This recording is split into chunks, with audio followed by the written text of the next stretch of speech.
मैं एक जगह पर गया था तेलंगाना में, तो उनके घर में क्या था कि घर के ऐसे चारों तरफ उन्होंने जो है कड़ी पत्ता के पौधे लगा के रखे, तो अब बड़े बड़े वृक्ष बन चुके थे। अब उसके बेटे को नौकरी नहीं लग रही, क्योंकि वो क्या कड़ी पत्ते का वृक्ष इसलिए लगाया कि उसको मार्केट में बेचेंगे तो पैसा मिलेगा, आय का एक साधन समझ चुके थे। तो उसके बेटे को नौकरी नहीं लग रही थी और बेटी का विवाह नहीं हो रहा था। अतः प्रयास करते थे, फिर भी बेटी की शादी नहीं और बेटे को नौकरी नहीं।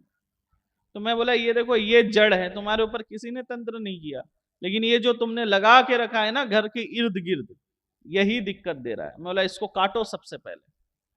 तो मेरे कहने पे उन्होंने उस पेड़ को काट दिया।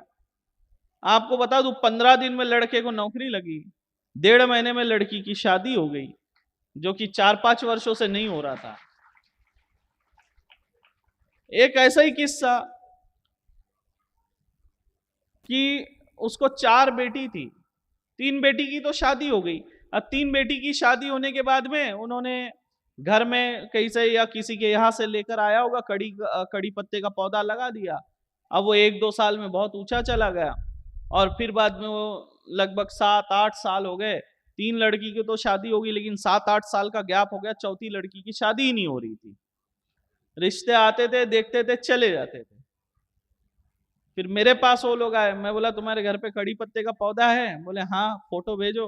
तो बड़ा विशाल पौधा था, मतलब इस पेड़ था। मैं बोला इसको काटो, विवाह हो जाएगा। जैसे पेड़ को काटा, 3 महीने में विवाह लड़की का।